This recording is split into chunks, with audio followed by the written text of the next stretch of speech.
The case report is the gateway drug to other research efforts, such as the case series. Case series is a descriptive study, and as the name suggests, it's just a series of cases of any particular disease that might be observed in one's clinical practice. There are no statistics of importance, nor is there the suggestion of proof. A case series, unlike a case control study, does not have a control arm. There is no comparison group, so you can't draw too many conclusions about the disease or the disease process. Thus, in terms of generating evidence regarding various aspects of the disease process, on the pyramid hierarchy, a case series is a weak study design. There are several important disadvantages of a case series. First, since the report or series is retrospective, it will depend upon the availability and accuracy of the data records, patient charts. Second, a case series does not have a control arm, so it is not possible to compare what is happening with others who do not have the condition or treatment. Third, a case series is subject to selection bias because the clinician or researcher self-selects the cases. In spite of the limits, the case series can be compelling. What is selection bias? Earlier I mentioned the anecdotes that are nearly always heard at a gathering of chiropractors. Patient came in with X, they were adjusted, and now they live happily ever after. This story was selected. In contrast, you'll probably never hear, patient came in with X, I adjusted them 62 times and they never improved. Such is selection bias.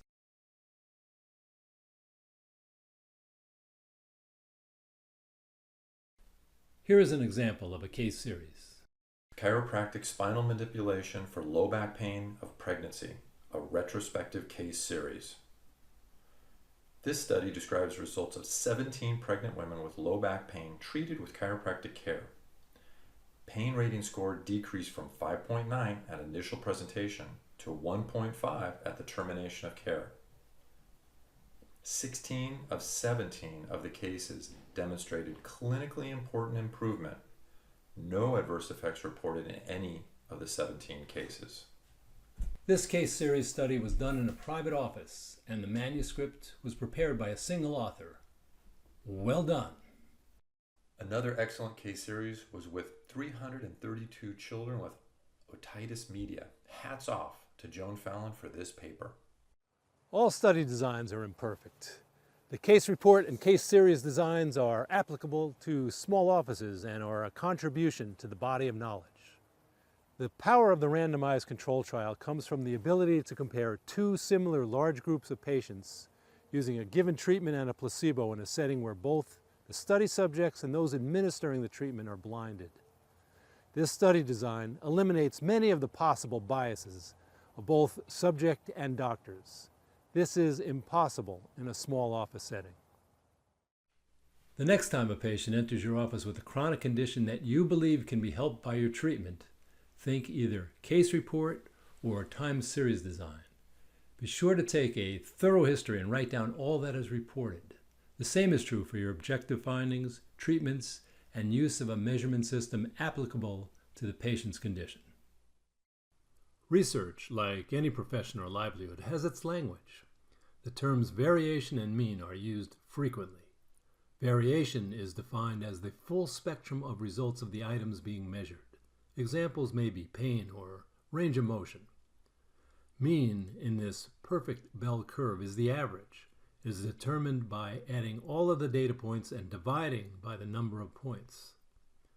When data points are plotted on a graph, they might display no correlation, as in this random data set, or weak or moderate correlation, or perfect correlation.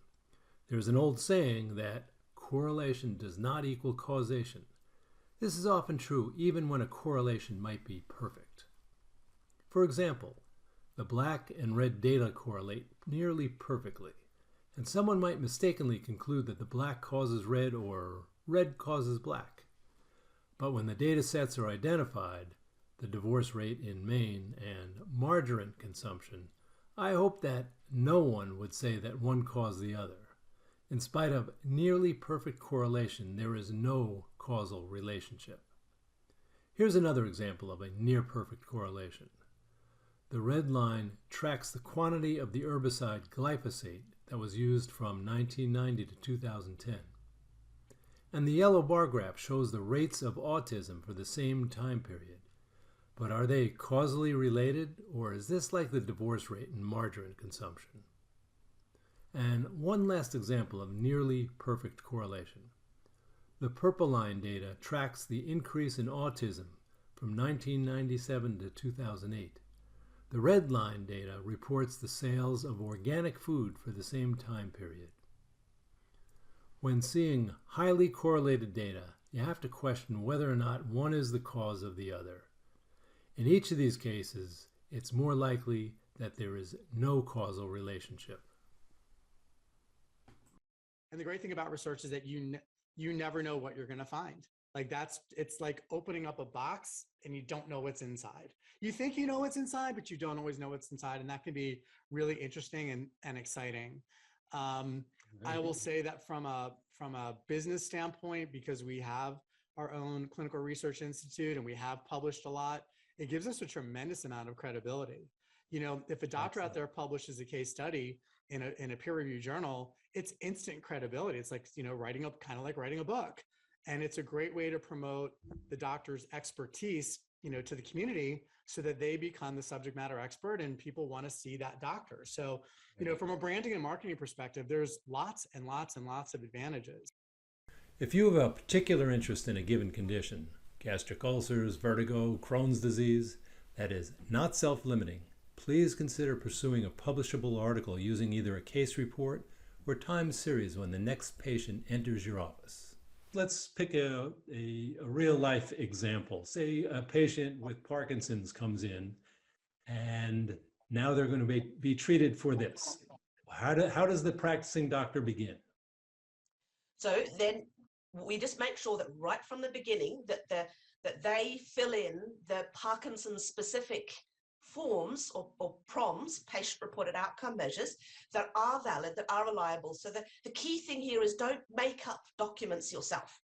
Two major weaknesses of the single case or case series studies are doctor bias and the possibility of regression to the mean. I will explain.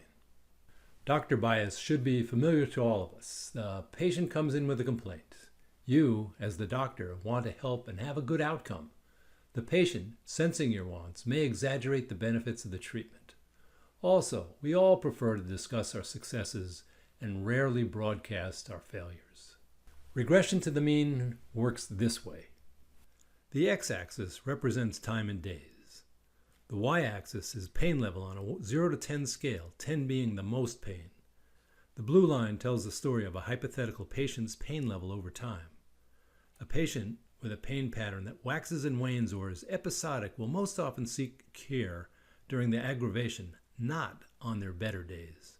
Over 27 days, this patient experienced one episode which resolved without treatment and is now having another painful episode. If the patient sought care and treatment and began on day 27 and is followed, the pain story looks like this. Given the patient's natural history of pain episodes followed by times of low pain, neither the doctor nor the patient can be certain that the treatment or the natural progression led to the pain relief. Prior to and possibly after treatment, the patient's pain level returned to their average level, or the patient's symptoms regressed to the mean, the horizontal orange line. If this same patient were followed for another 60 or 120 days and did not experience another severe episode, then the likelihood that treatment altered and improved the natural history becomes greater. The three designs of case report, case series, and time series are applicable to a small office. Each of the other types of studies, such as animal and test tube studies, require specialty infrastructures, as do the larger trials, case control, cohort, and randomized clinical trial. These last categories are not studies per se. No experiment was performed, no new data were collected. The editorial opinion papers, also known as the op-ed, present an idea and suggest the possibility that an observed item is correlated with a given disease or treatment. For example, years ago someone detected a relationship between smoking and lung cancer. Their op-ed paper would state this, their reasoning, and a way to test their hypothesis. This type of paper is also appropriate for a doctor in the field to write and seek publication. A meta-analysis is a compilation of the data from numerous randomized controlled trials. The process is that the inclusion criteria are named, the literature is searched for all of the RCTs on the subject, and the results from the included trials are combined, forming a large pool of data. The meta-analysis does not produce any new data, but instead seeks to summate all of the known information. This type of research effort has become more popular over time as the costs of a meta-analysis are much smaller than that of performing an additional randomized controlled trial. A review article is just as it sounds. An exhaustive literature search is performed on a given topic. The take-home message of each article is discussed along with the relative strengths and weaknesses of the paper.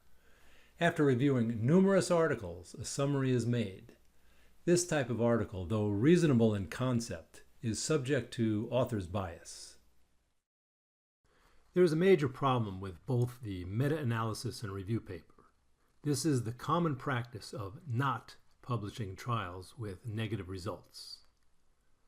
A review of 74 clinical trials of antidepressants found that 37 of 38 positive studies were published, but of the 36 negative studies, 33 were either not published or published in a form that conveyed a positive outcome. If a reviewer only looks at published data and the negative trials are omitted, this greatly biases the pool of data in favor of the positive outcomes. This is neither balanced nor truthful. In regard to research design, there are several factors that influence the credibility and level of evidence. These include number of subjects, duration of the trial, statistical tests chosen and reported, and the types of measurements incorporated into the trial. For example, a study using 10 subjects does not have the same power as a study of 2,000 subjects. This just makes common sense. Depending upon the disease being studied, the duration of the trial may be crucial. For example, it is unreasonable for a cancer trial to run less than 1 year. This is true for any chronic condition. Trials must be long enough to measure changes over time. The title of your article should identify the category. For example, osteoporosis review and commentary. This provides immediate recognition by the editors, peer reviewers, and eventually to the reader of the published work.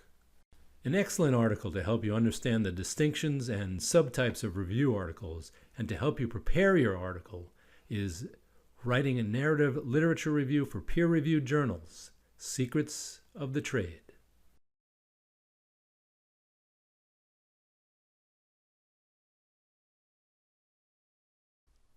And then there is research fraud.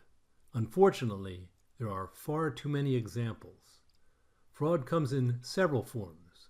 One of the major problems with too many clinical trials is that they are highly influenced by the goal of marketing a given product, most often a prescription drug. The trial protocol can be molded to accent the beneficial traits of the drug while attempting to minimize and/or hide the negative. This can be done with dose, duration, or measuring the wrong outcomes. Given that the major motivations of many drug trials are to either acquire FDA approval, demonstrate the drug's benefits, or increase the market share in marketing segments, the truth is often expendable. Over the past 2 decades, the pharmaceutical industry has moved very far from its original high purpose of discovering and producing useful new drugs. Now primarily a marketing machine to sell drugs of dubious benefit, this industry uses its wealth and power to co-opt every institution that might stand in its way, including the U.S. Congress, the FDA, academic medical centers, and the medical profession itself.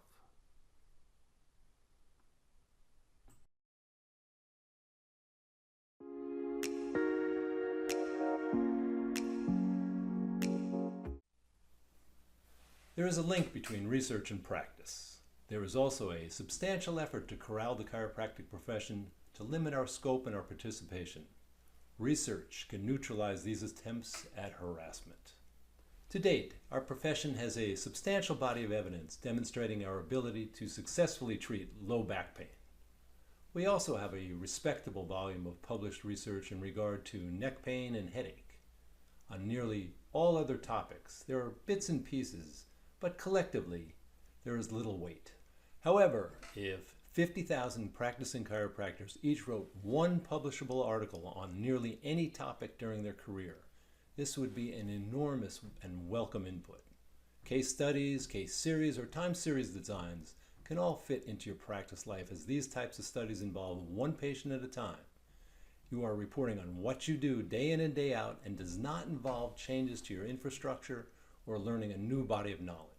There is one other important option, the Practice-Based Research Network, or PBRN.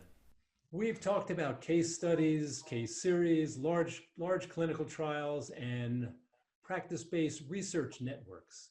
And I know this is something you've championed, and I'd like you to explain this to parts of the profession that have never heard of those. Yeah, it's a really interesting way of looking at research, because the typical top of the hierarchy are these clinical trials, right? But when you do these randomized clinical trials and then you apply the results to practice in the real world, where you haven't narrowed down your test subjects to only have a particular condition, funnily enough, they don't always work. So doing research in real life, in real practices, can actually be way more informative. So you can do that as a chiropractor, as a single case study. You find something unique and you go, wow, I want to share this, right? That's amazing. And you could even do a case series in your practice. But what we're really excited about creating is this practice-based research network, where we're actually gathering all of your data, well, as much as possible from your practice, real life data. And of course, the idea is to make it easy, where we're electronically capturing everything from your patients and from you. But can you imagine if we suddenly had thousands of chiropractors who have thousands of patients, and suddenly you've got millions of data from real life showing exactly what chiropractic does, how it benefits, what works best. This is great. So in essence, you're trying to connect the research world, which always seems disconnected, to the practice world. Exactly. And so for a practicing doctor, what steps would he or she need to do to prepare to participate as a part of this practice-based research network?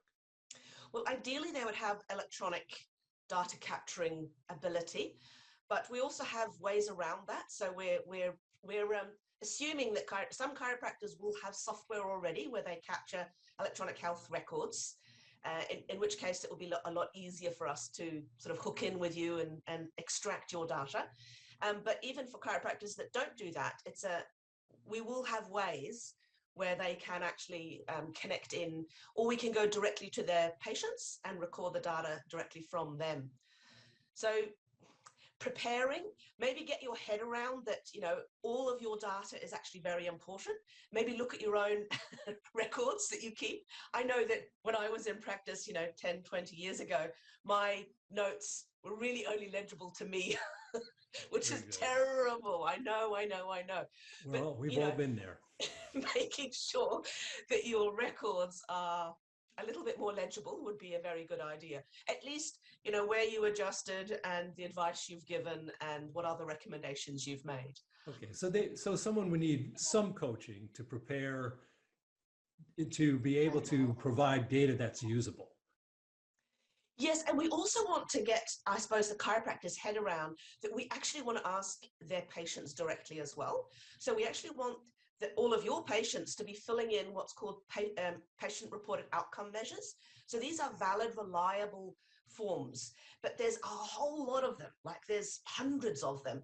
So we pick, and it could be multiple different things. Say maybe you specialize in a particular area and you see a certain type of patients, then we'll make sure that there are options there for those specific patients to be filling in how they feel they are going under your care. This video has received a lot of good feedback and some justifiable criticisms. Here are some clarifications and corrections. I use the term Institution Review Board. However, the correct term is Institutional Review Board. In chiropractic, we don't perform double-blind studies as they're not possible. We do perform comparative effectiveness studies. The 1990 Mead trial, which was published in the British Medical Journal, was technically not a randomized controlled trial. It was, however, a randomized comparison. When writing a case report, it's important to report all of the positive findings and only the negative findings that are meaningful. A case report needs to be novel and educational. Case reports also must have patient permission. When discussing literature searches, I mentioned PubMed, Medline, and Google Scholar, and these are all continually active. However, Grateful Med no longer exists. In order to be considered an author of a paper, there's 4 criteria. First, all authors must make substantial contributions to the concept or design of the paper. All authors must participate in either drafting or reviewing the work. All authors must give final approval, and all authors must agree to be accountable for all aspects of the work. Editors are precise in their use of language and enhance the quality of any article submitted, or in this case, a video. An excellent resource for expanding your knowledge of research is the Kairos Academy in their course called Research Methods. In a world demanding evidence, there is no better pool of potential contributors than private sector doctors who live and die based upon their ability to produce. I suggest that each of you watching this presentation make the commitment to write your first case study and pursue it through to publication. The more that we can continue to build the research base individually and collectively, the more that we can market to, educate the general population as to why they should be choosing us first. And that's good for business, but it's good for humanity, and that matters.